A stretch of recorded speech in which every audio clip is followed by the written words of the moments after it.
Eh, Quiero partir disculpándome porque no había podido subir videos porque tuve una recaída espantosa y hasta antes me estaba muriendo. Entonces, bueno, yo le envié el apunte sobre esta clase. Yo voy a dividir el inicio de esta nueva unidad en tres videos, ¿ya? Pues mucha información y hoy día nos vamos a dedicar simplemente a hablar del contexto histórico. Voy a dejar el contexto filosófico para la segunda parte de este video, hacer un paneo general de cuál es la discusión y cuáles son los problemas que se plantea esta gente en la filosofía moderna. Y el tercero va a ser evidentemente dedicado a Descartes, que se ha instalado, no sé muy bien por qué, como el iniciador de la modernidad filosófica y ilustrada en general, digo. ¿Sí? La pregunta del trabajo es si es posible unir el racionalismo y el empirismo en un solo constructo teórico que funcione de modo orgánico. Yo quiero ir replanteando la pregunta, porque esa pregunta de alguna forma ya está respondida. O sea, es que junta el racionalismo con el empirismo en un todo orgánico es Kant, digamos. Y la juntura se produce en un texto que se llama Crítica de la razón pura. Entonces, esa pregunta ya se respondió. ¿Sí? ¿Cómo se respondió? Nos toca explicarlo a nosotros, pero ya está respondida. Entonces, si entendemos la modernidad como una lucha, una primera forma de entenderlo, como una lucha por unir el racionalismo con el empirismo, desde otra perspectiva, no kantiana, digamos, podríamos pensar también que acaso no es bueno que se haya producido esa juntura, ¿sí? Si la modernidad es eso, en la lucha por unir ambos constructos en una sola cosa, ¿acaso ni siquiera nos convenía que eso se produjese? Principalmente porque uno podría entender la modernidad de varios puntos de vista. Primero, podría decir que es gracias a la juntura del racionalismo con el empirismo que el capitalismo se ha transformado en un modo de vida casi existencial. Yo estoy seguro que si Heidegger escribiera el tiempo ahora, pondría dentro de la existencia el propio capitalismo. ¿Sí? Entonces no es un sistema económico, es un modo de existir ya del cual yo no sé si podemos salir. Entonces, si entendemos que de la juntura entre racionalismo y empirismo, segunda cosa, deriva un desequilibrio atmosférico y ambiental a todo orden, ¿sí? ¿Acaso uno podría preguntarse, mejor que no se haya producido o que ni siquiera se haya intentado? ¿Sí? Si uno entiende que las transformaciones materiales iniciadas por los europeos desde el siglo XV, pero principalmente el XVII, el XVIII y el XIX, se entiende a partir de esa unión, racionalismo y empirismo, los procesos revolucionarios que se llevaron a cabo, también uno tiene obtiene, no sé si una conciencia muy verdadera de lo que significa el cambio, la revolución, ¿sí? A Europa como endilgando la bandera de occidental, digamos, le encanta verse como revolucionario. ¿Y cuántas revoluciones han tenido? Dos. Una que ni siquiera está en obra de ellos, ¿ya? Se hace en Europa, pero se diseña en Estados Unidos, que es la Revolución Francesa. Otra, que es la rusa, que uno podría debatir si acaso tiene vigencia. Inicialmente el producto de esa revolución, que es la Unión Soviética, ya no existe. Entonces, tan revolucionario no es Europa, digamos. ¿Ya? Dos revoluciones que la primera legitima un orden burgués por siglos hasta el día de hoy, y la otra tiene un producto cuya duración es relativamente breve, digamos. ¿Sí? Eh, Uno podría derivar esa falsa conciencia revolucionaria de la unión de la cultura en la modernidad de la articulación durante la modernidad del racionalismo y empirismo, ¿cierto? La razón es la que piensa el canon, el patrón histórico en general, ¿sí? Y empíricamente lo vamos realizando, ¿sí? Kant divide la crítica de la razón pura en tres. Está la estética, que es ciega, Entonces ahí estarían los obreros, el proletariado, ¿cierto? Está la burocracia en el medio, que sería la analítica trascendental, y estos macro procesos, estas macro subjetivaciones que son la razón. Entonces, de alguna forma, lo que produjo el siglo XX es hijo de la condensación de ambas cosas, realizada por Kant, cuestionada profundamente por Hegel, más cuestionada aún por Marx, ¿sí? Si uno entiende también que la historia moderna consolida la centralidad de Europa. Europa hasta el siglo XV era un pueblo más. De hecho, era un pueblo atrasadísimo en comparación con China, en comparación con India, en comparación con todo el mundo árabe, ¿sí? Entonces, es gracias a la modernidad que Europa tiene esta centralidad mundial al punto de establecer cierta sinonimia con el mundo.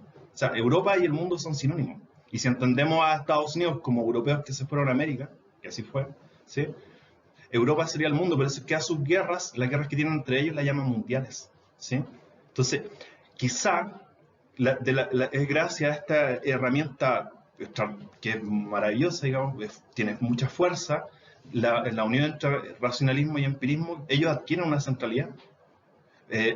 Luego la modernidad del mundo no va a ser lo mismo, lo vamos a ver, ¿cierto? Toda una neutralización del otro increíble, horrorosa, ¿sí? Y ellos van a contar la historia de los ganadores, ¿sí?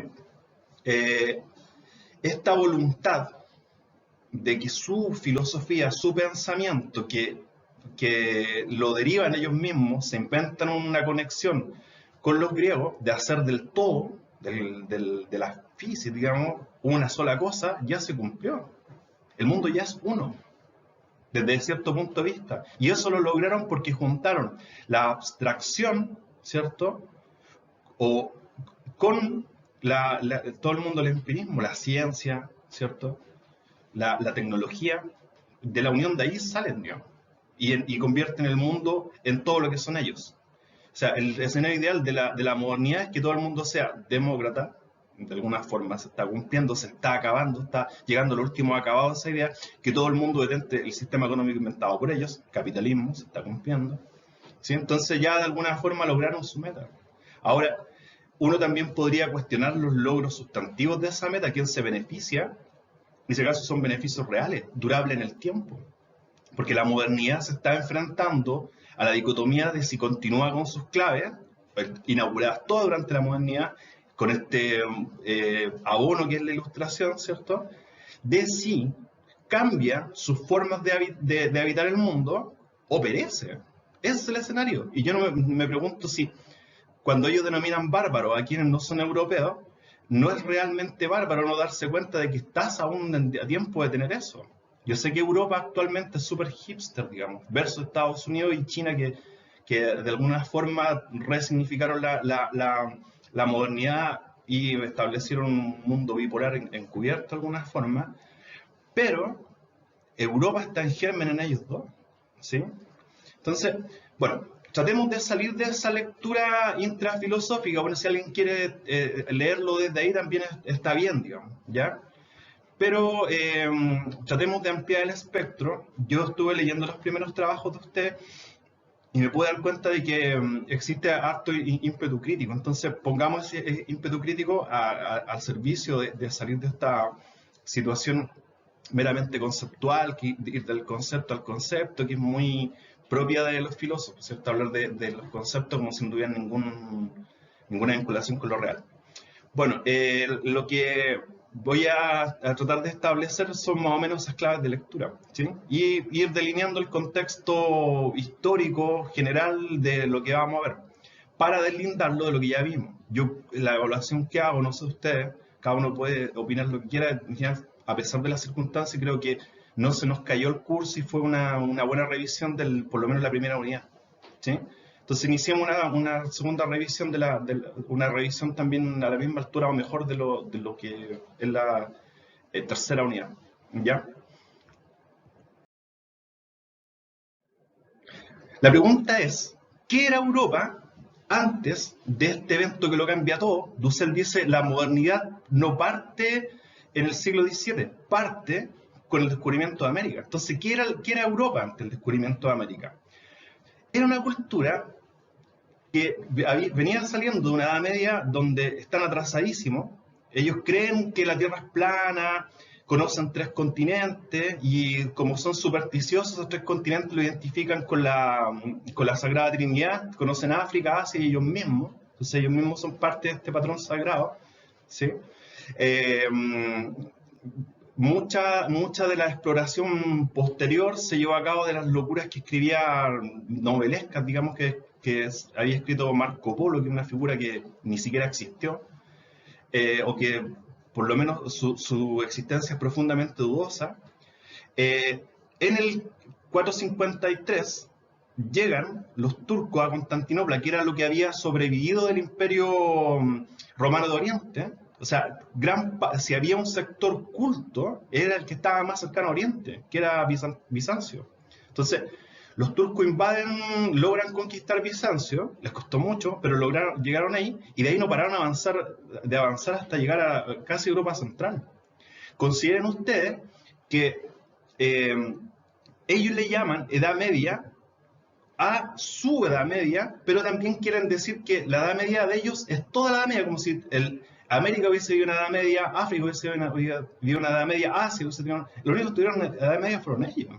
China tiene una cultura espectacular, a ellos les encanta también, y uno lo observa con leer un poquitito de historia nada más, que muchas de las cosas que ellos recibieron como avance científico a través de la ruta de la seda, a través del comercio con Oriente, luego ellos dijeron que lo habían inventado ellos.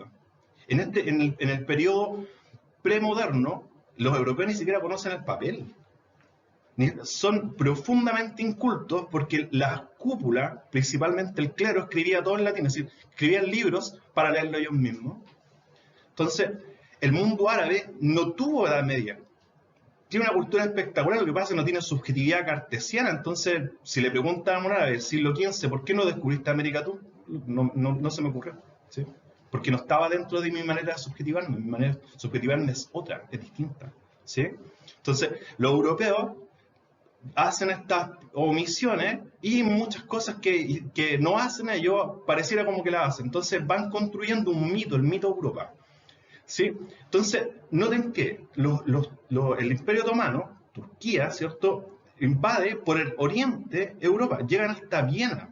Y en Viena está el Imperio Austrohúngaro, que está controlado por la casa de los Habsburgo, ¿sí? Que es una familia bien curiosa.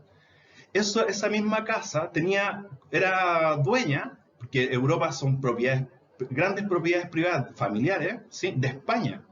Y los españoles tenían una ocupación musulmana hace por lo menos 600 años, ¿sí?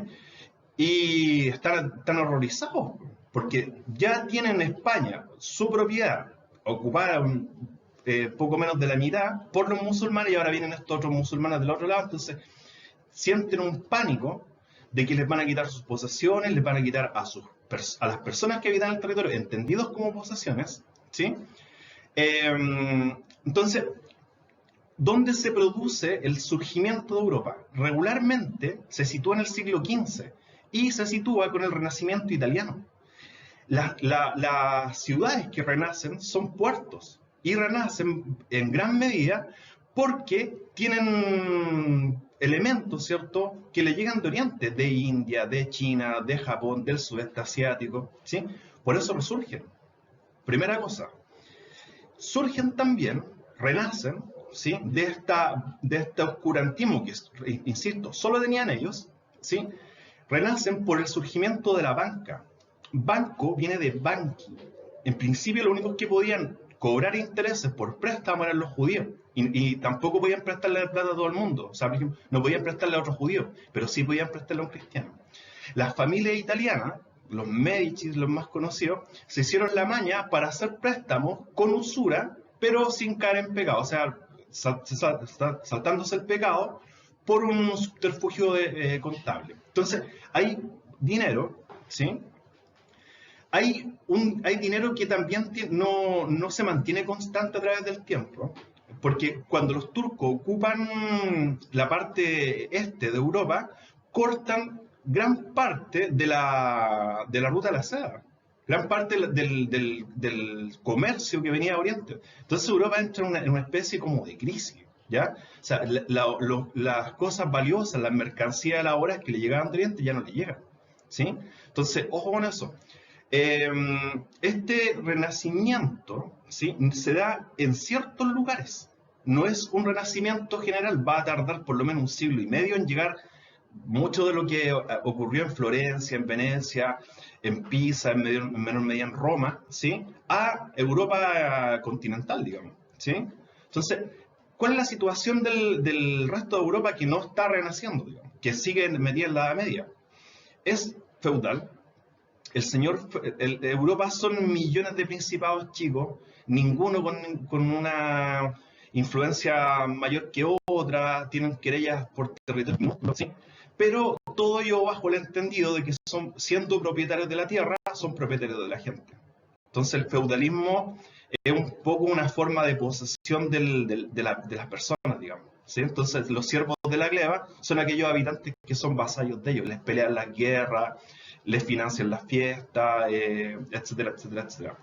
Que es una institución que la nación más atrasada, España, de Europa, que nos conquista a nosotros, va a implementar acá. O sea, la encomienda no es sino convertir en siervos de la gleba, es decir, la costumbre que tienen ellos como europeos, a las personas que viven en América.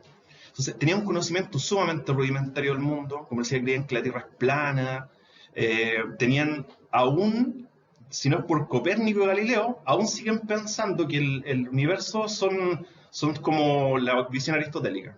Que ellos le llaman edad, filosóficamente, a lo que nosotros llamamos edad media, en filosofía se le llama escolástica, es decir, el comentario infinito de Aristóteles, ¿sí? En el Renacimiento se recupera a Platón por fortuna y se va forjando un protohumanismo que es bastante interesante, ¿sí? Como producción europea original es bien interesante y es innegable que tiene muchos méritos, ¿sí? O sea, no todo es malo. Sin embargo, aún discuten en términos aristotélico-tolemaico. Hay mucho mito sobre qué hay más allá del borde del mundo. Hay muchas contradicciones que Copérnico y Galileo van a tratar de disiparlas, obviamente van a tratar de acallarlo. Respecto de lo que decía la Biblia, que es la base del conocimiento que tiene toda la gente, conocer algo en esta época, predescubrimiento de América, es conocer básicamente la Biblia, ¿ya? Y los primeros ilustrados, los primeros humanistas, los primeros científicos renacentistas ya van a empezar a dar ciertas contradicciones entre lo que dice la Biblia y lo que dice la realidad, ¿sí? Bueno, más o menos esa es la imagen de Europa antes del descubrimiento de América, como se lo transforma todo. Como no pueden tener acceso tan fácil a lo que Oriente les entregaba con relativa facilidad previo a la conquista otomana de Bizancio, los primeros en empezar a explorar vías alternativas para llegar a Oriente son los portugueses. Y en ese proceso de buscar una alternativa que vaya de Europa a Oriente, se van a encontrar con África, ¿sí? Y eso va a ser súper importante después, porque no solo va a ser una vía de acceso, pero todavía no tienen la tecnología para embarcarse a mar abierto.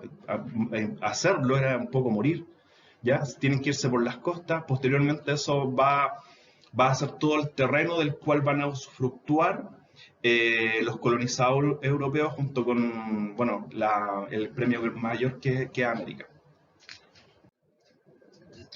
Uno podría entender la modernidad perfectamente como una evolución estrictamente económica. Como les decía, hay un momento inicial de la modernidad donde todavía estamos en un periodo feudal, digamos, ¿sí? Si no es porque a Luis XIV se le ocurre identificarse con el Estado, seguramente ese régimen feudal hubiese continuado muchísimo más tiempo en lo político. Sin embargo, en lo económico, como les decía, implica que la modernidad en el fondo es una discusión tremenda sobre cuál es el significado de la riqueza y cómo la puedo incrementar, ¿ya? Esa discusión sobre el significado de la riqueza, cómo la puedo incrementar, va a atravesar todo el Capital de Marx. O sea, ese es básicamente el contexto. En el feudalismo se va a entender que el origen de la riqueza es la posesión de gente y la posesión de tierras dentro de Europa, como les decía, después esa noción se va a extender y van a entender que las colonias son parte del territorio y la gente que la ocupa también son parte de ella, también los recursos naturales, principalmente el oro y la plata. Y ahí pasamos al segundo momento de evolución económica europea, que es el mercantilismo. Ahí la figura descollante es Adam Smith. Ellos van a pasar a entender que la riqueza, más allá de quien haga el trabajo, ¿sí? Entiéndase que la colonización cambia el sujeto de quien trabaja. La riqueza reposa sobre la posesión de tierra, es decir, mientras más colonias tengo, más riqueza acumulo, ¿sí? Pero el trabajo va a pasar a ser una especie como de abstracción, ¿sí? El trabajo es la fuente de la riqueza independiente de quién lo haga, ¿sí? Incluso muchos de los trabajadores de la fuerza de trabajo devenida del feudalismo, por ejemplo en América, por ejemplo en Chile, va a pasar a ser a su vez colonizador, y de empleados va a pasar a empleador, de propiedad va a pasar a ser propietario. Entonces hay un tránsito que es interesante. Marx lo aborda en esos términos, digamos. Lo que le parece también natural, que la discusión que mantiene con David Ricardo, es cuál es la fuente de lo que él llama la acumulación originaria. Noten que el escenario que describíamos de Europa antes del descubrimiento de América es de un continente relativamente pobre. El dinero no abunda, digamos, ¿ya? La fuente de la riqueza europea que moviliza el tercer momento, que es el del capitalismo, ¿sí? Es la usurpación, ir, colonizar, adueñarse de tierras, arbitrariamente adueñarse de gente, adueñarse de recursos naturales y traerlos a Europa, ¿sí? Ahora, ese intercambio de materias primas y intercambio de mercancías que van desde Europa hacia las colonias va a producir la primera etapa del capitalismo, que ya está impulsando en una modificación en la forma en la que se van a entender los medios de producción. Hay unas primeras dos oleadas de revolución industrial que tienen que ver no tanto con la incorporación de máquinas al trabajo, sino con la división del trabajo, ¿sí? La incorporación de máquinas se va a plasmar, digamos, por la década de 1870, 1770, entre ese siglo, como que la modernización del trabajo, desde el punto de vista tecnológico, va a adquirir un impulso y eso lo va a catapultar a Gran Bretaña a ser el patrón del fondo planetario, ¿sí? La reina Isabel va a impulsar toda una política de compra, de royalty, de extracción de materias primas para llevarla a la industria británica para después devolverle a las mismas colonias las mercancías que se hacían con esas materias primas, cosa que dura hasta el día de hoy, yo creo, ¿sí? Nosotros vendemos cobre todavía y compramos planchas. Aún no salimos del siglo XVII, ¿sí? Bueno, vamos a desarrollar después esta idea? Noten que África queda mucho más cerca de Europa que América, entonces se forma, esa acumulación originaria de la que habla Marx, se forma básicamente a través de lo que se denomina, digamos, economía triangular, es decir, bajar a África, atrapar esclavos negros, llevarlos a las colonias americanas, ¿sí? Cambiar los esclavos por materias primas y llevar esas materias primas a Europa para intercambiarlas por dinero, ¿sí? Hay una especie de capitalista que a Marx, cuando uno lo lee, le parece profundamente sospechosa, que es ese capitalista que no produce nada, digamos, ¿sí? Que es el capitalista financiero, ¿ya? El capitalista financiero no compra ni vende mercancías, sino que entiende que el dinero mismo es una mercancía, por lo tanto se puede comprar y vender, ¿sí? Ese capitalista financiero que entiende el dinero como mercancía, que compra dinero, vende dinero, presta dinero, ¿sí? Le parece profundamente sospechoso a Marx porque es el agente capaz de incrementar la riqueza dentro del capitalismo ad infinitum, ¿sí? Es decir, Marx cierta gente que lea a Marx piensa, digamos, que en algún minuto va a haber más dinero que cosas reales, y eso es problemático. Una cosa me la puedo comprar una sola vez, digamos. No tiene sentido que me la compre más de 2 veces. Entonces, ¿qué valor cubre el dinero excedente? ¿sí? Bueno, entienden que el dinero es una mercancía que se puede comprar y vender. Ese capitalista financiero, conjuntamente con ser el causante del incremento del dinero versus las cosas reales dentro del capitalismo, también va a ser el causante de las primeras crisis económicas, ¿sí? Perdón, que parten con el crack de la bolsa holandesa, producto del alza inusitada de los tulipanes. Un bulbo de tulipán llegó a valer 2 casas, ¿sí?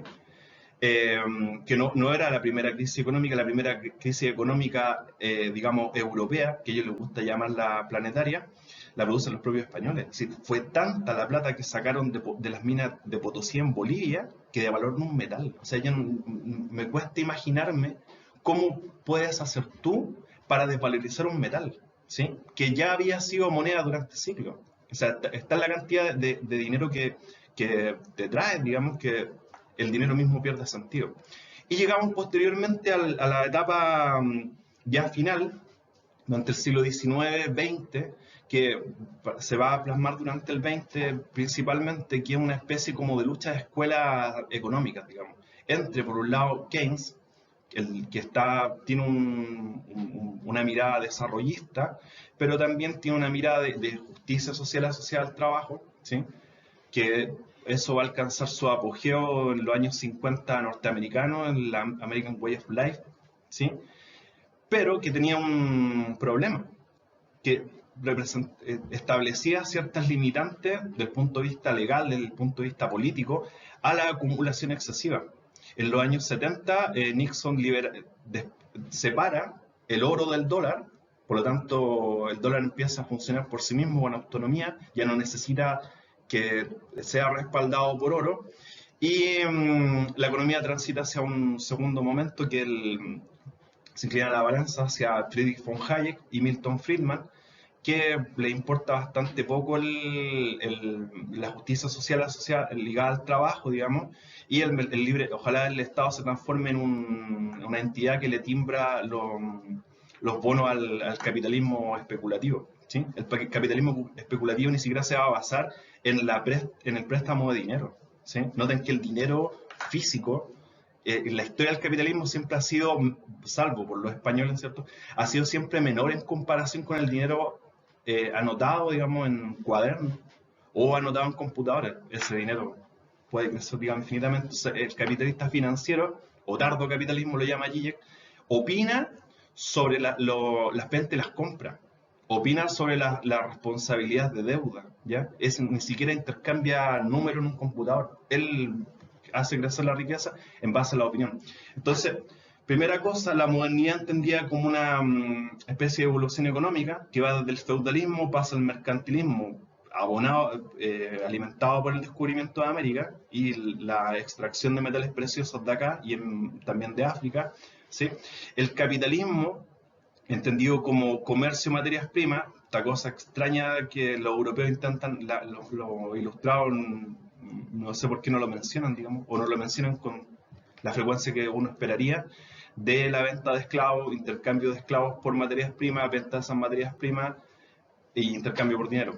Al capitalista financiero y posteriormente en nuestra época ya al capitalista especulativo, que digamos el que más gana, ¿sí? Otra forma de entender la modernidad es como un paso, como una serie de eventos que dicen relación con la evolución política, ¿ya? Entonces tendríamos un momento que parte en el feudalismo y finaliza en el Estado-Nación. El relato que a ellos les gusta contarse, digamos, lo grafica muy bien Adorno y Horkheimer en Dialéctica de la Ilustración. Ellos entienden este paso como un paso heroico, o sea, de la oscuridad, ¿cierto?, de lo primitivo, a la sofisticación de la subdivisión del Estado en 3 poderes, la soberanía del pueblo, la igualdad entre los seres humanos, todas esas cosas, ¿sí? Es un libro bonito y que vale la pena leer. Entonces, parte del feudalismo, que de alguna forma ya lo describimos. Ese feudalismo dura hasta que a Luis XIV en Francia se le ocurre una idea brillante, que el rey puede ser al mismo tiempo el Estado, ya no solo un organizador, un gestionador del poder, sino encarnar el poder mismo. Y era descarado, se enorgullecía de eso. al punto de que él mismo generó una figura mitológica, una figura metafórica digna de admirar.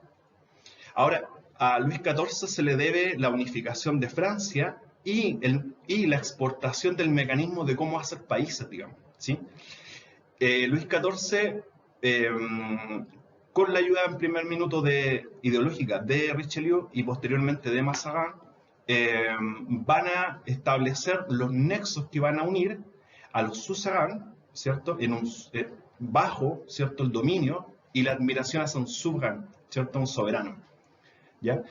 El centro de esto va a ser Versalles. Noten que ya hay una modificación en la comprensión del universo, pasan del geocentrismo al heliocentrismo, entonces él, como le parece tan maravillosa esta idea, se identifica con el Sol y va a permitir que lo llamen y va a estimular que lo llamen el Rey Sol, ¿sí? ¿De dónde saca la legitimación de esa idea? Que no sé qué les parece a ustedes, me parece no sé, una locura que alguien pueda creer eso, de la Iglesia. Luis XIV entiende que la Iglesia puede aportar el pegamento ideológico para el país en formación. Richelieu ya había iniciado la estandarización del francés, primer paso para hacerte un país que todos hablen la misma lengua, había creado el primer diccionario, se había encargado de que existiese una legalidad común, segundo paso para hacerte un país, que exista una legislación que los rija a todos, pero que la figura de Luis XIV también lo unifica. Entonces Mazarin manda a hacer estas estatuas como de Julio César, con el caballo con las dos patas delanteras paradas, pero con Luis XIV puesto encima como peleando batalla, cuando nunca peleó una batalla, ¿sí? Aun cuando sí, durante su gobierno, existió la voluntad de Francia, que es la época conjuntamente con la etapa postrevolucionaria, donde Francia más brilla en Europa, ¿sí? Entonces, habían dos mecanismos, pensaba Luis XIV o pensaba Richelieu Mazarin, ¿cierto?, para adoptar el modelo francés. O bien me admiras, ¿sí?, yo soy el Rey Sol y tengo este palacio de Versalles. Noten que eso fue real, digamos, y fue fuerte, o sea, impactó a la gente, logró hacer que le llamara la atención este Rey Sol, que tenía una pompa, ¿sí? Había convencido a los suzerains para que se parecieran a él, que eran gallos rústicos, medievales, de repente aparecían con polvo en la cara y peluca, ¿sí? No solo había conseguido en Francia, sino que apareció en Versalles por todos lados, Luis XIV por todos lados. Pero aquellas personas que no comulgaban con esa idea o la encontraban excesivamente ciútica, de un refinamiento excesivamente amanerado, ¿cierto?, los combatía por la guerra. ¿Y a quienes combatió por la guerra? Quienes no le creyeron el cuento fueron los alemanes, el Imperio Románico Germánico y ciertos países del norte. Entonces las guerras de Luis XIV son contra la gente que no la convence por la seducción y por la tontera, no podría decir, sino que les tiene que convencer por la arma. Regularmente se tiende a ver la Revolución Francesa como un fenómeno único, no precedido por nada, un corte en la historia, ¿cierto? Pareciera como que a partir de 1791 la historia no ha vuelto a ser la misma. Yo estudié en Francia, les puedo decir que es una idea que mucha gente cree, digamos, la gente más joven y más crítica no cree eso, digamos, ¿sí? De que la Revolución Francesa surgió de la nada. Hay un evento previo hacia este avance que propugna Europa como una de sus principales conquistas, que es en Inglaterra. Es la Revolución Gloriosa. Inglaterra, después de la Reforma, un poco por la conveniencia de su rey, adopta el protestantismo. Enrique VIII tenía un problema, que tenía una esposa, había intentado tener hijos, y en lugar de convencerse de que él no podía tener hijos, cambió la religión del país. Para poder divorciarse, le pidió el divorcio al Papa, el Papa no se lo dio, y tomó la decisión de identificarse él mismo con la religión protestante en Inglaterra. Y autodenominarse cabeza religiosa, una especie como de Papa protestante en Inglaterra, para poder divorciarse. Después tuvo 5 esposas, con ninguna tuvo hijos, varones, digamos. Sí tuvo una hija que posteriormente va a adoptar el nombre de Isabel. Bueno, el asunto es que previo, un par de años después de eso, se produce esta revolución que derroca al rey Jacobo II, ¿sí? Que en un país protestante, él venía bautizado católico, entonces llega Guillermo de Orange y lo derroca sin mucha violencia. Jacobo II o James II era bien torpe. Eh, Torpe para administrar a quien castigaba, ¿sí? Castiga a 5 obispos, los obispos pasan de ser personas oscuras que nadie conocía a ser casi estrellas de rock. Todo el mundo los aplaude porque veían la amenaza, eran los únicos que levantaban la voz para defenderse de este rey católico que estaba amenazando el protestantismo en Inglaterra.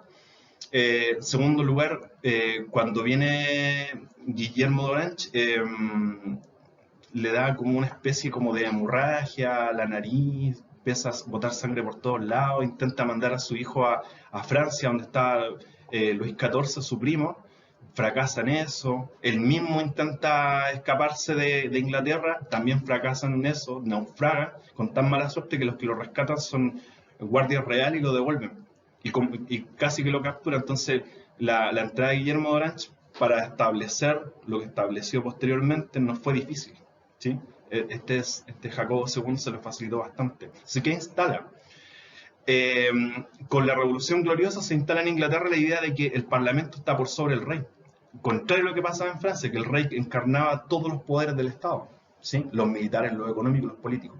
Esa situación, evidentemente, esa diferencia se va a particionar con la Revolución Burguesa Francesa, ¿sí? Se van a dividir los poderes del Estado, se van a quitar al rey y se van a dividir entre los mismos burgueses que van a ganar esa revolución y que la van a financiar, ¿sí?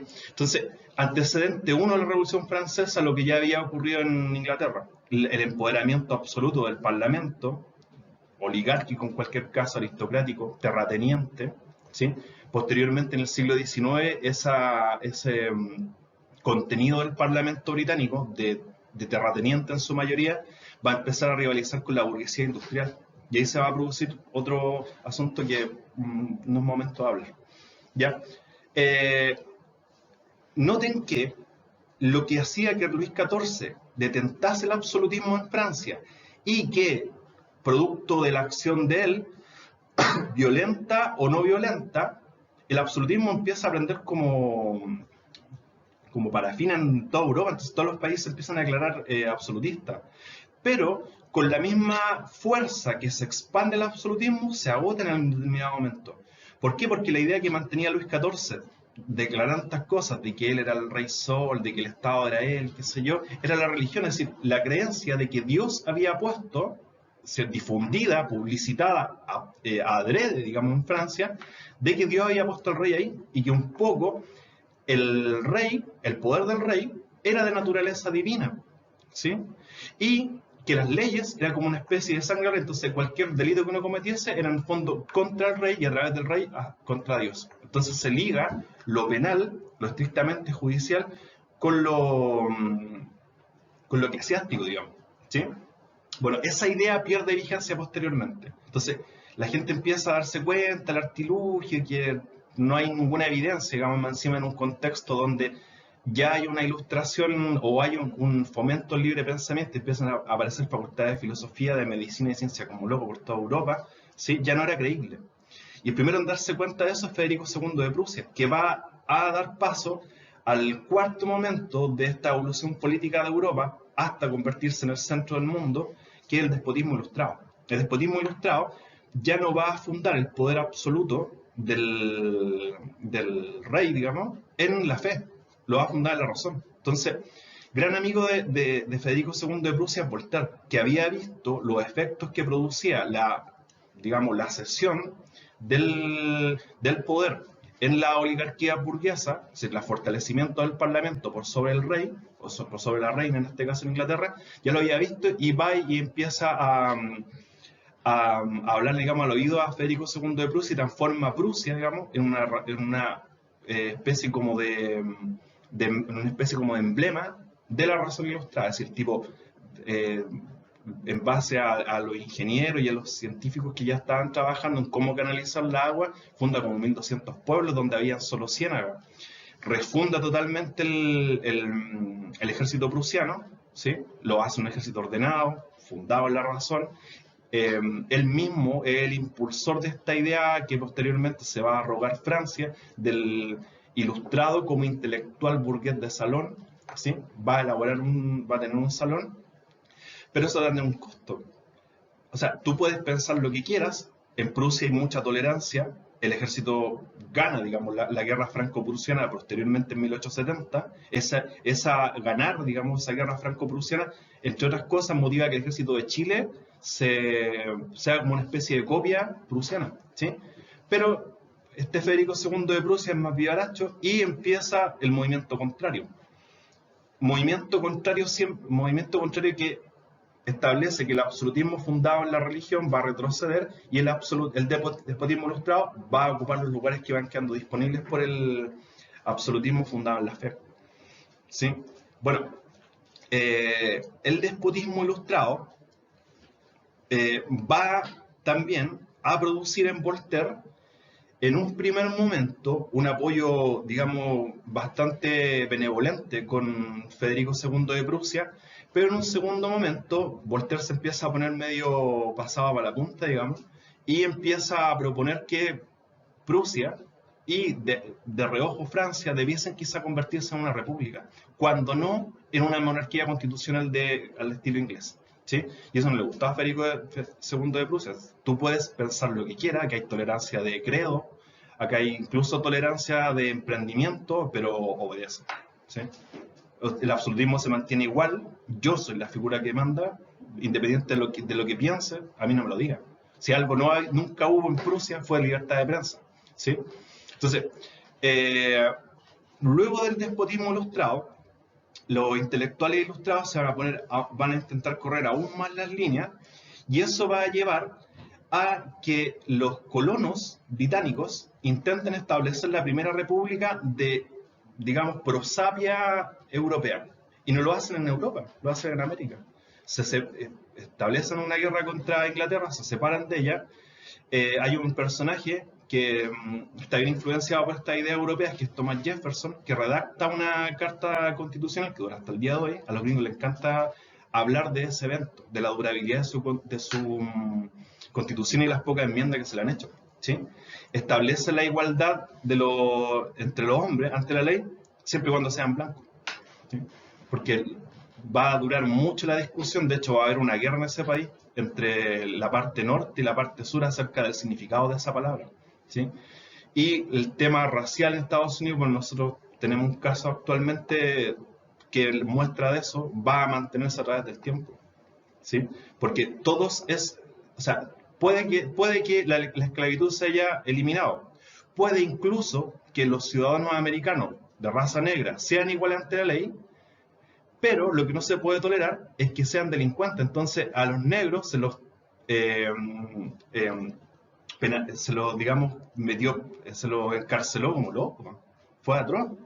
Porque no puede, un ex convicto mantiene su situación de desigualdad a pesar de que en la realidad funcione como un igual al blanco. ¿Sí? Jefferson viaja a Francia y ayuda en la redacción de la Declaración de los Derechos del Hombre y el Ciudadano. Y en Francia la situación era distinta. En Francia no habían habido esta economía triangular, no había existido las plantaciones de algodón, que él mismo era dueño de una, ¿sí? Y los franceses le dijeron, no, acá no vamos a establecer diferencia, sino con las colonias, pero dentro de Francia las personas de cualquier color, siendo ciudadanos, van a ser iguales. Además estaba la cola, imagínense, acabaron con la monarquía para crear esta república que pasó por muchos fracasos. La primera y la segunda son una chacra, ¿sí? Que se mantiene solamente por la sensación de que si a los norteamericanos les resultó, a ellos también. ¿Sí? Bueno, esa revolución francesa también se va a expandir por toda Europa, va a sustituir al despotismo ilustrado en casi toda Europa. Noten que Rusia mantiene una especie como de despotismo ilustrado hasta la Revolución Rusa de octubre de 1917. ¿Sí? lo cierto es que va a llegar a España, se va a encarcelar al rey Fernando VII y eso va a provocar la independencia latinoamericana. Los latinoamericanos ya habían conformado élite, ya habían conformado aristocracia, habían incluso comprado títulos de nobleza a los españoles, ya habían formado una fronda, ¿sí? Que en lugar de decidir por cualquier otro proyecto previo, precolonial, ¿sí? Noten que la colonia española en Latinoamérica exterminó cualquier tipo de mirada más o menos simétrica respecto de las organizaciones comunitarias de los habitantes precolombinos, digamos, ¿sí? Entonces lo que escogieron fue organizarse con lo que estaba de moda, que fue el Estado-Nación. En Chile trataron de implementarlo a través de dictadura atroz. El primero es O'Higgins, ¿sí? Ahí se suceden golpes de Estado con Carrera. Posteriormente continúa el terror con Diego Portales y el diálogo con Europa, entre Chile y Europa, entre lo que asimilamos como patrón de relación, digamos, va a ser bastante acrítico, ¿sí? En general, la élite latinoamericana va a tener una mirada bastante de mucha admiración respecto de este discurso europeo, digamos, no tienen ninguna crítica en, digamos, tragárselo a cabalidad, lo creen totalmente.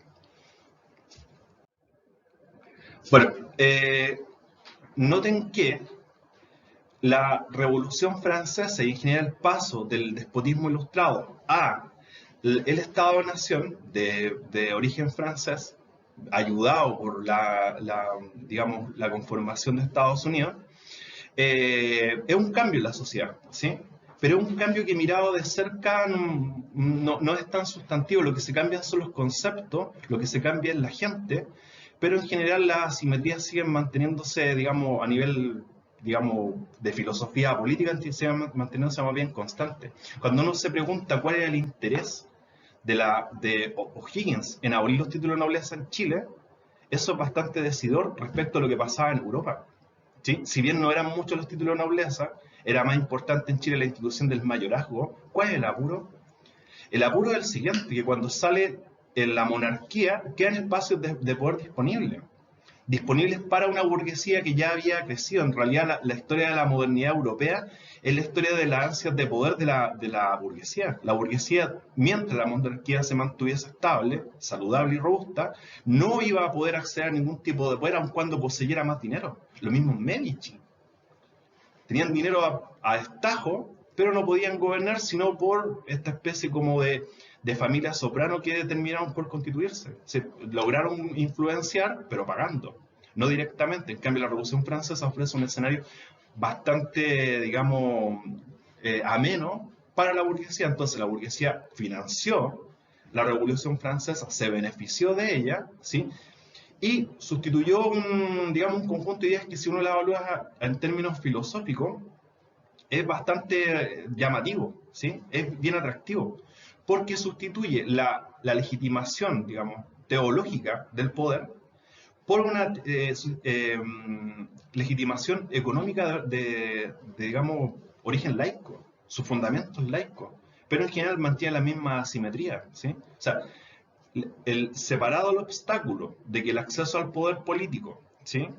Es la procedencia, el linaje, la sangre, ¿sí? Lo que queda es que el burgués, ahora apropiándose no solo del poder económico, sino apropiándose del poder político, puede hacer básicamente lo que estime conveniente, ¿sí? Entonces sustituye digamos, por así decirlo, el dominio de la sangre por el dominio del dinero.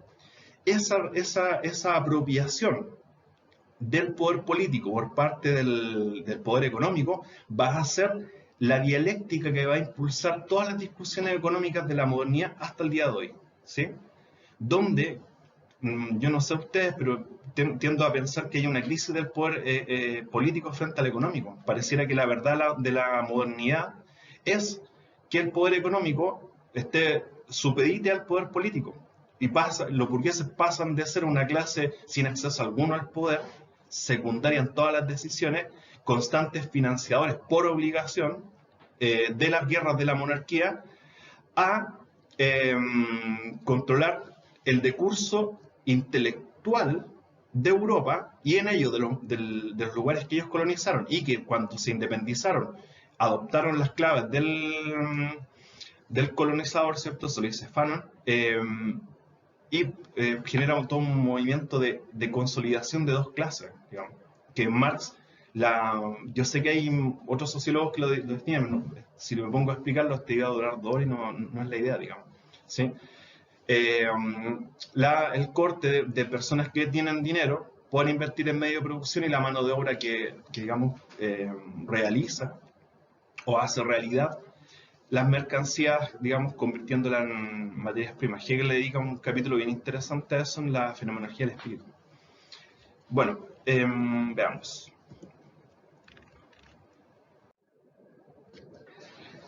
La expansión territorial. El Islam, decíamos al principio, es un peligro para Europa, pero posteriormente va a dejar de serlo, ¿sí? Aprovechando la superioridad técnica del mundo árabe, la superioridad estratégica, la superioridad económica, la superioridad, digamos, espiritual, ¿sí? Se había hecho maña para expandirse y forman un califato enorme, conquistan porciones de territorio gigante y amenazan a Europa. Pero una vez que Europa empieza a tener ya este ingreso enorme de dinero proveniente de América, proveniente de África, ¿sí? Ya se empieza a equiparar la balanza, al punto que lo supera tanto que Medio Oriente, a final del siglo XIX, lo va a armar Europa. Europa es el que arma Irak, Europa es el que arma Irán. Posteriormente, después de la guerra argelina, va a armar Argelia. O sea, la embarrada que está en Medio Oriente es básicamente una invención europea. Pero a ese nivel se va a revertir un poco la situación. Pasan los árabes de ser los fuertes a ser los débiles, los dominados. Y hasta el día de hoy, los, digamos, descendientes de los europeos en América aún, digamos, ocupan Irak o mantienen en constante amenaza a ese mundo. Algunos dicen que la verdad de la modernidad parte del descubrimiento de América. En el Tratado de Tordesillas, que Dussel lo coloca como el origen de la modernidad, se decide, el Papa decide a quién le pertenece el mundo, o sea, si a Portugal o a España, y trazan una línea, me imagino que le pusieron un mapa en el piso, una rayita, entonces ahí se ordenan.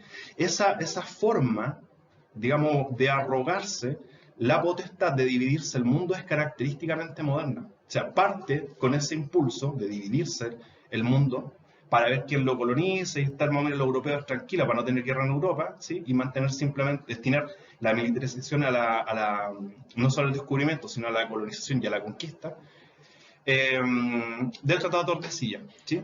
Ahora, eso, digamos que entre Portugal y España, digamos, lo relevante de ese tratado es que una vez que el Papa toma esa decisión, o sea, opera como juez, todas y cada una de las naciones europeas van a entender que las expediciones colonizadoras, la usurpación de materias primas van a estar legitimadas teológicamente. Dios apoya eso, Dios lo fomenta y Dios no lo castiga, ¿sí? Ahora, evidentemente eso ha ayudado por una visión bastante asimétrica de los países conquistados, digamos, ¿sí? Noten que ya tienen la legitimación teológica, ahora falta un escenario, digamos. Y ese escenario es la dicotomía, la antinomia entre protestantismo y catolicismo.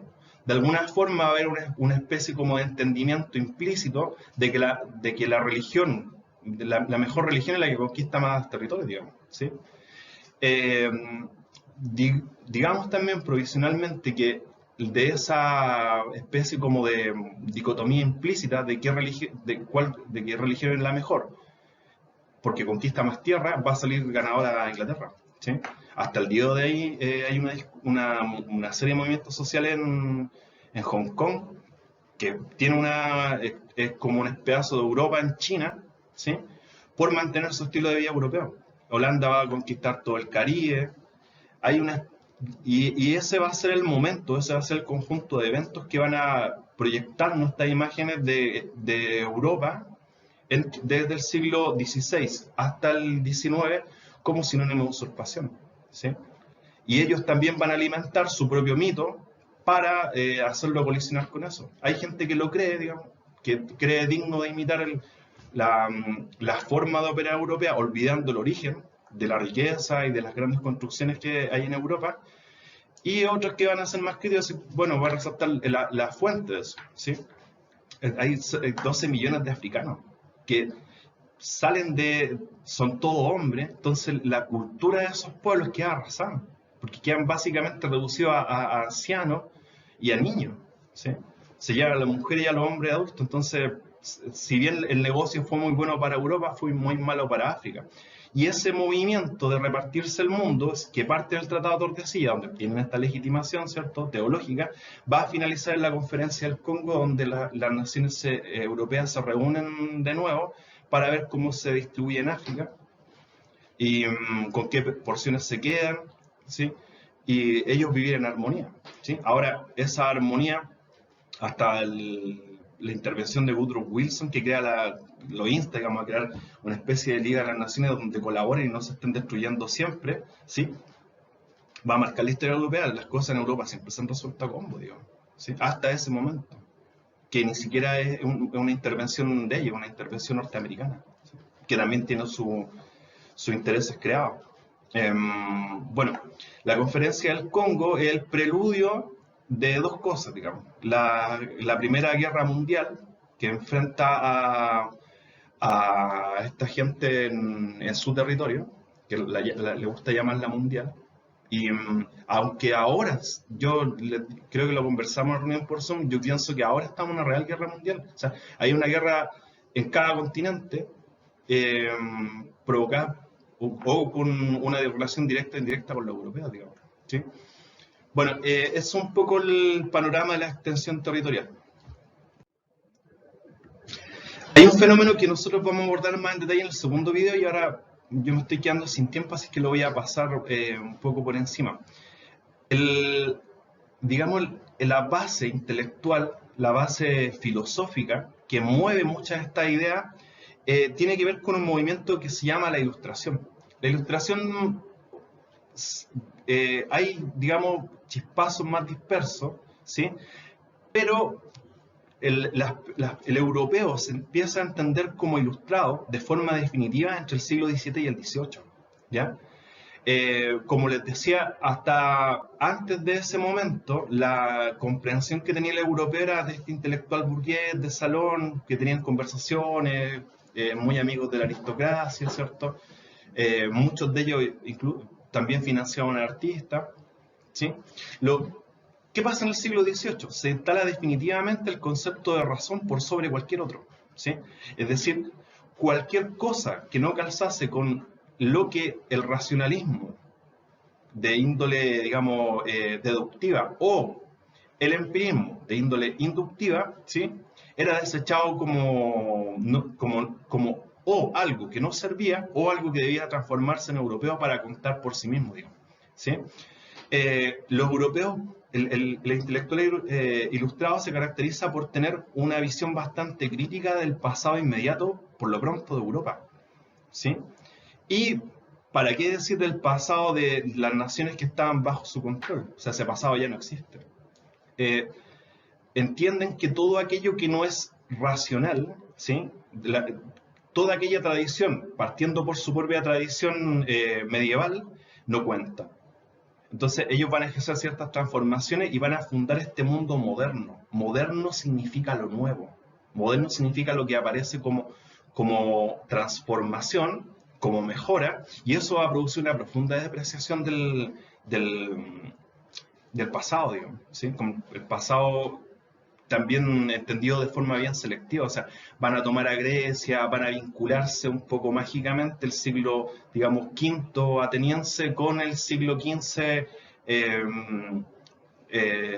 italiano, y de ahí empezaría de nuevo Europa, saltándose todo lo que no les gusta, que es el retraso de la época medieval. Entonces va a producir un vínculo místico entre los griegos y ellos, ¿sí? Vínculo que no es real, digamos, ¿sí?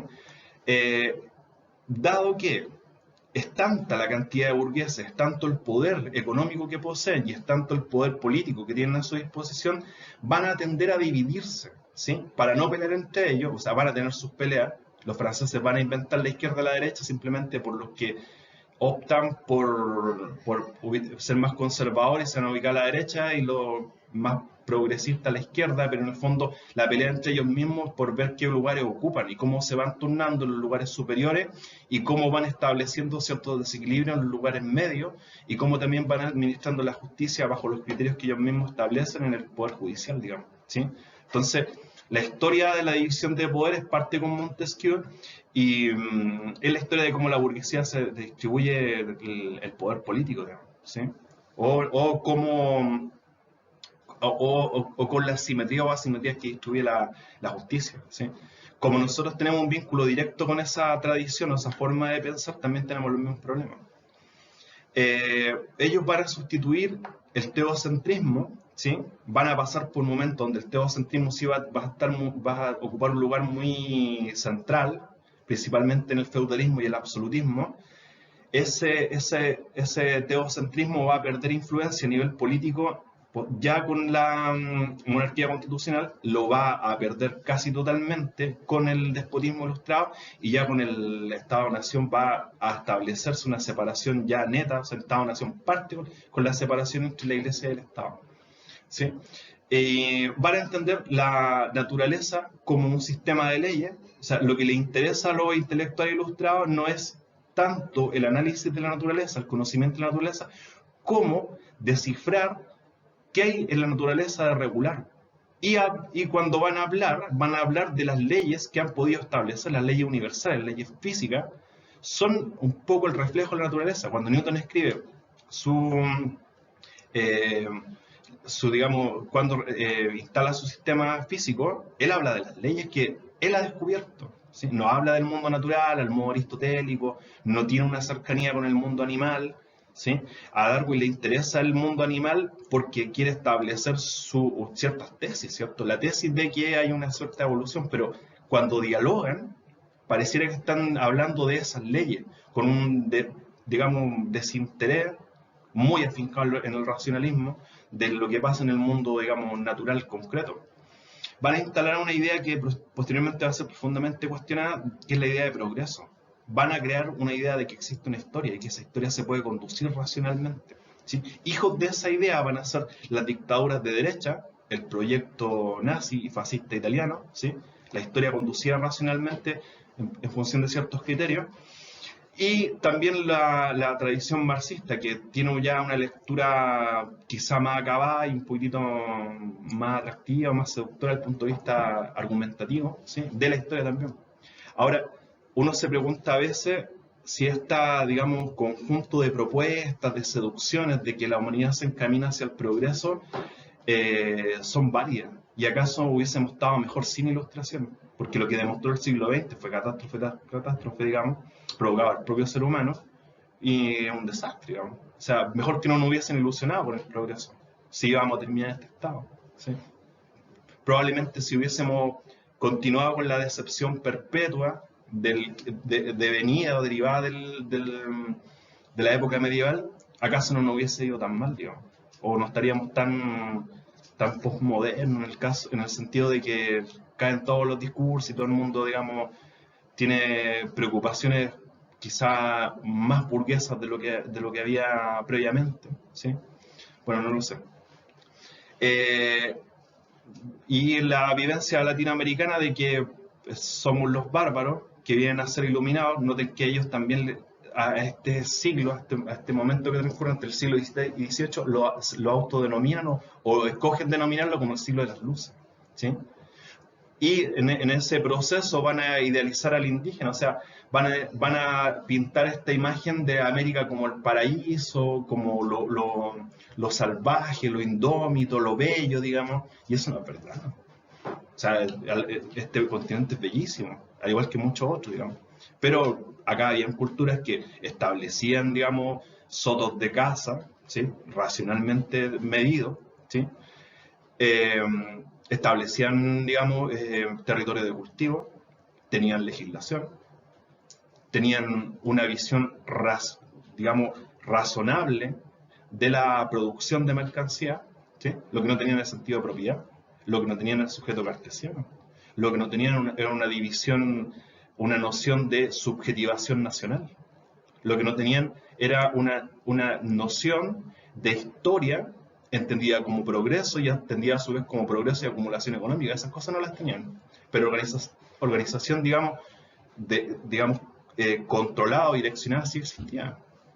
Tenochtitlán tenía más de 250.000 habitantes, o sea, en la misma época más que París, y una ciudad bellísima. Entonces, esta, digamos, barbarie de índole jovesiana, ¿sí? De que el hombre nace malo, pero la civilización ilustrada lo mejora, ¿cierto? El hombre es el lobo del hombre, versus esta idealización rusoniana de que las comunidades paraguayas y la centroamericana vivían mejor hasta la llegada del europeo, que con su tecnología y su razón lo arruinó todo, ¿sí? También es un mito que a los europeos les gusta contarnos, digamos, acerca de nosotros mismos. Pero en fin, como les decía, vamos a dedicarle un video entero a este panorama ilustrado, así que acá vamos a pasar por encima solamente. Bueno, críticas a esta modernidad en la cual estamos adentrándonos recién, preliminarmente como introducción. Dussel se ha hecho bien conocido entre los estudiantes, entre los mismos profes, ¿sí? Se habla bastante de él, y qué bueno que sea así, ¿no?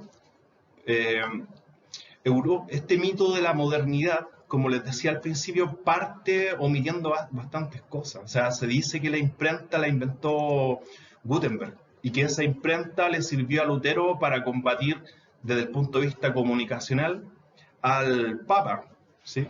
Y mantenerse vivo, entre otras cosas, que meterse con el Papa no era peligroso, digamos, ¿sí? Y eso es falso. La imprenta la inventaron los chinos. Se hace parecer como que gran parte de la tecnología militar que los europeos utilizaban, por ejemplo, las armas de fuego, fueron inventos europeos, y eso no es verdad. Las armas de fuego son un invento árabe y la pólvora es un invento chino. Hasta antes del descubrimiento de América, y eso implica tener dinero suficiente para viajar y aprender técnicas nuevas de otros países, ¿sí?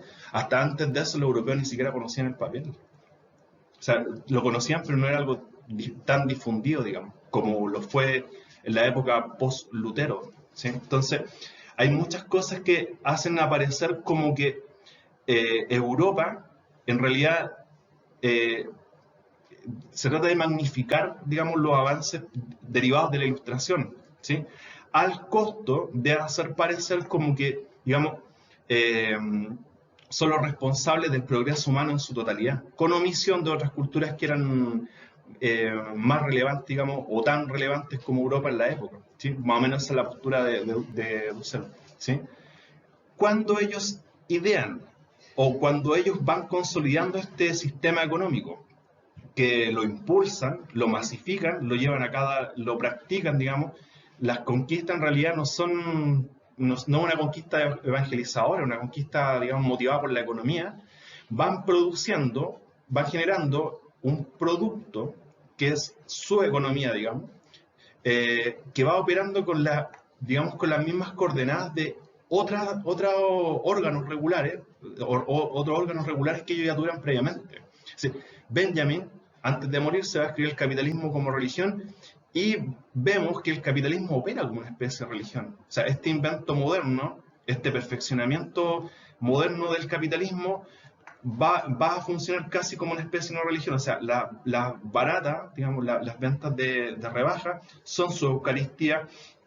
Acá hay especie de autoridad, se nos vende el discurso de que todos tienen que ser Elon Musk, Mark Zuckerberg, Carnegie, Rockefeller, ¿cierto? Ese es el ideal del hombre industrioso, arriesgado, ¿cierto? Indolente, ¿sí? Y entonces hay estas autoridades, hay estos pontífices, ¿no? Millonarios, ¿sí? Son promocionados como el producto de esta religión, y que también tiene sus propios rituales, digamos, opera de la misma forma. Nosotros de alguna forma ya hablamos de la lectura, y yo les puse ahí algo en el apunte sobre Horkheimer y cómo él visualiza el costo que implica elaborar este discurso. Noten que este discurso es tremendo, tiene un sex appeal enorme. O sea, seduce a gran parte del mundo, ¿sí? del mundo se lo cree y confunde la historia, termina confundiendo la historia europea, o sea, termina confundiendo la realidad en el fondo, ¿sí? Con su propio ser, digamos. Nuestra realidad, por azares del destino, termina, o por azares intencionados, digamos, del destino, de las colonizaciones, etcétera, etcétera, termina teniendo algún tipo de relación con lo europeo. Si no se ocurrió nada de eso, nosotros seguimos rollo. Ya éramos distintos, entonces, descubrimiento, qué cosa. No. Bueno, hay también el legado de la modernidad, un cierto etnocentrismo. Frantz Fanon, qué pena que se haya muerto tan joven, pero estableció que en realidad el eurocentrismo es un pictocentrismo, ¿sí? O sea, y otros más, digamos, han también planteado que en realidad el eurocentrismo tiene que ver con un capitalocentrismo, digamos. O sea, en realidad no existe una especie de superioridad con el hombre blanco, en tanto el negro sea pobre, ¿sí? Ese es el problema, que el negro normalmente va asociado a la pobreza, pero si los negros tuvieran dinero, nadie los discrimina, digamos. Lo mismo con los homosexuales, lo mismo con las mujeres, lo mismo con los pueblos indígenas, ¿sí? El problema es que no tienen dinero. Bueno, Fanon dice que el problema no es eso, el problema es la raza. Lo blanco por sobre lo negro. Lo negro como subordinado y lo blanco como subordinante. Entonces, de alguna forma, no hace sentido que el eurocentrismo sea una especie de pictocentrismo. Ahora, yo no sé qué relación tiene eso con la riqueza, porque yo aseguro que una persona, si tiene dinero, puede ser homosexual, indígena, negra, mujer, y no me queda tan claro si sería discriminado o no, digamos, ¿sí? Pero bueno, Fanon lo ve así. Heidegger va a entender que la modernidad lo que hizo fue trastocar totalmente las coordenadas humanas con las que se entendía lo natural. Nosotros utilizamos mucho la palabra física en la unidad anterior y vimos que había una especie como de conservación sagrada. Heráclito tiene un respeto enorme a lo natural, la escuela Milesia también. El vínculo que tiene con Aristóteles también de respeto, la investiga, trata de descifrarla, pero también con mucha amabilidad, cosa que no va a producirse en la modernidad. La naturaleza va a entenderse como un recurso aprovechable por el sistema económico de turno, al punto de que el ser humano prefiere su sistema económico a lo natural, ¿sí? O sea, esa dicotomía entre lo natural y el sistema económico para un griego no tendría ningún sentido, ¿sí? Bueno, y Marx, la crítica de Marx es súper conocida, que hay cierta instalación acá de algunos elementos que tienen que ver con la venta, digamos, de que quienes ascienden posteriormente a la Revolución Francesa es el pueblo, y eso no es verdad. Los que ascienden es la burguesía, y es la burguesía, digamos, económicamente mejor posicionada. Entonces la pelea con Marx va a ser por disolver esa transformación burguesa de la sociedad. Iba a tratar de denunciar por todos lados a los burgueses, ¿verdad? Decir, mire, no es pueblo, es un señor oligarca, tampoco es del pueblo, es un aristócrata. La burguesía también va a operar como una especie de casta, digamos, de linaje, esta vez no vinculada por la sangre, sino, digamos, atravesada por el dinero, ¿sí? Bueno, este video quedó muy largo, no es mi objetivo, digamos, menos en esta situación, sobrecargar tanto, pero creo que era necesario, porque es complejo si no tenemos, por esta cosa de la situación sanitaria, si nos quedamos sin dos unidades, es complejo hacer el tránsito de una a otra, ¿sí? Pero yo espero haber sido equilibrado, no ser demasiado superficial en la revisión, haber establecido simplemente el contexto y tampoco haberme detenido tanto en profundizar, pero en muchas cosas. En un video que intenta, digamos, resumir casi, digamos, 5 siglos, es esperable que sea largo.